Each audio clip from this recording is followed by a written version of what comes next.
Hello friend, स्वागत है आपका हमारे channel UP triple S C score point पर। आज के वीडियो में हम राज्य के नीति निर्देशक सिद्धांत पर बनने वाले सभी प्रश्नों को देखेंगे जो आपके आने वाले यूपी ट्रिपल एस सी पेट परीक्षा में पूछे जा सकते हैं। तो चलिए शुरू करते हैं। पहला प्रश्न है कि नीति निर्देशक सिद्धांत भारतीय संविधान के किस भाग में वर्णित है?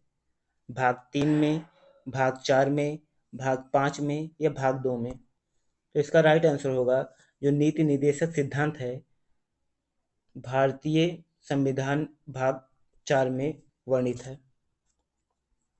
नीति निर्देशक सिद्धांतों की प्रेरणा भारत ने किस देश के संविधान से ली है? अमेरिका, ब्रिटेन, आयरलैंड या रूस? इसका राइट आंसर होगा आयरलैंड। तीसरा क्वेश्चन है कि नीति निर्देशक सिद्धांत किस अनुच्छेद तक विस्तृत है? अनुच्छेद 14 से 35, 36 से 51, 21 से 44 या 40 से 60? तो इसका राइट आंसर होगा नीति निर्देशक सिद्धांत जो है वो अनुच्छेद 36 से 51 तक वर्णित किया गया है। चौथा क्वेश्चन है कि निम्नलिखित में कौन सा नीति निर्देशक सिद्धांत समाजवाद से संबंधित है? समान कार्य के लिए समान वेतन, ग्राम पंचायतों का संगठन, बालकों का मुफ्त प्राथमिक शिक्षा या पर्यावरण संरक्षण? तो इसका राइट आंसर होगा ऑप्शन ए, समान कार्य के लिए समान वेतन। यह एक समाजवाद से संबंधित है। पांचवा क्वेश्चन है कि राज्य को ऐसे वातावरण की व्यवस्था करनी चाहिए जिससे न्याय, स्वतंत्रता और समानता सुनिश्चित हो। यह किसका उद्देश्य है?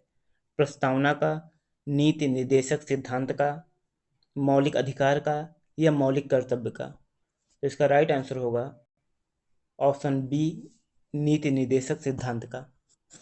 छठवां क्वेश्चन है कि गांधीवादी सिद्धांत संविधान के किस भाग में शामिल है?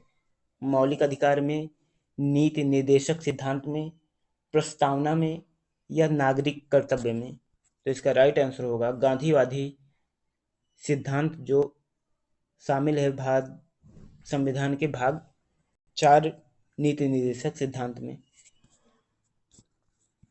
सातवां क्वेश्चन है कि किस संशोधन द्वारा अनुच्छेद 39A जोड़ा गया जिससे मुफ्त विधिक सहायता की बात की गई? 42वां संविधान संशोधन, 44वां, 86वां या 97वां? तो इसका राइट आंसर होगा 42वां संविधान संशोधन। संविधान के किस अनुच्छेद में राज्य को समान कार्य के लिए समान वेतन सुनिश्चित करने का निर्देश दिया गया है? अनुच्छेद 43, अनुच्छेद 39D, अनुच्छेद 47 या अनुच्छेद 41? इसका राइट आंसर होगा अनुच्छेद 39D। नीति निर्देशक सिद्धांत को लागू करने हेतु बाध्यकारी न होने का उल्लेख किस मामले में किया गया था? केशवानंद भारती मामला, मिनर्वा मिल्स मामला, चंपकम दौरे राजन मामला या गुलाम सरवर बनाम बिहार मामला? तो इसका राइट आंसर होगा चंपकम दौरे राजन मामला। निम्नलिखित में कौन सा अनुच्छेद अंतर्राष्ट्रीय शांति और सुरक्षा को बढ़ावा देने की बात करता है? अनुच्छेद 50, अनुच्छेद 49, अनुच्छेद 51 या अनुच्छेद 41? तो इसका राइट आंसर होगा अनुच्छेद 51। 11वां क्वेश्चन है किस अनुच्छेद में कहा गया है कि ग्राम पंचायतों का संगठन करेगा? अनुच्छेद 48, अनुच्छेद 40, अनुच्छेद 42 या अनुच्छेद 47? तो इसका राइट आंसर होगा अनुच्छेद 40। 12वां क्वेश्चन है कि राज्य पर नशाखोरी और मादक द्रव्यों के सेवन को रोकने का कर्तव्य किस अनुच्छेद में है? 47, अनुच्छेद 39, अनुच्छेद 44 या अनुच्छेद 45? तो इसका राइट आंसर होगा अनुच्छेद 47। 13वां क्वेश्चन है कि किस अनुच्छेद में राज्य से अनुशंसा की जाती है कि वह नागरिकों का पोषण, जीवन स्तर और जन स्वास्थ्य की सुविधाएं प्रदान करे? अनुच्छेद 45, अनुच्छेद 46, अनुच्छेद 47 या अनुच्छेद 48?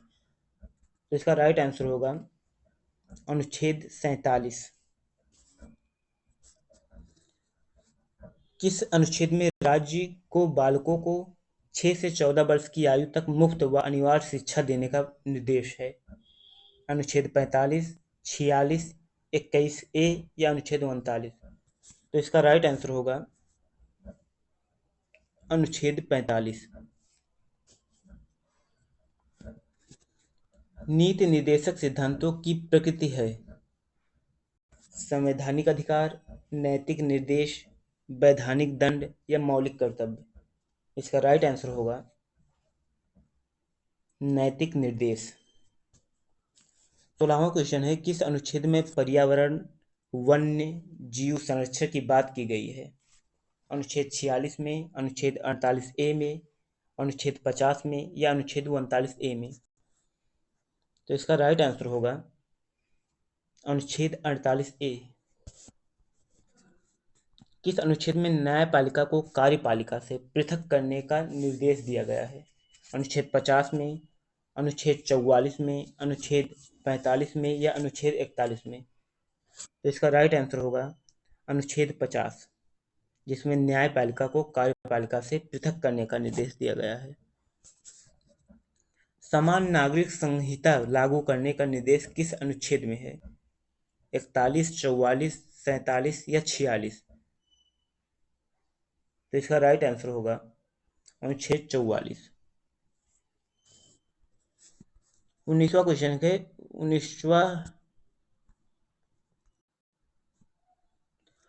19वां क्वेश्चन है कि नीति निर्देशक सिद्धांतों की आलोचना किस आधार पर की जाती है?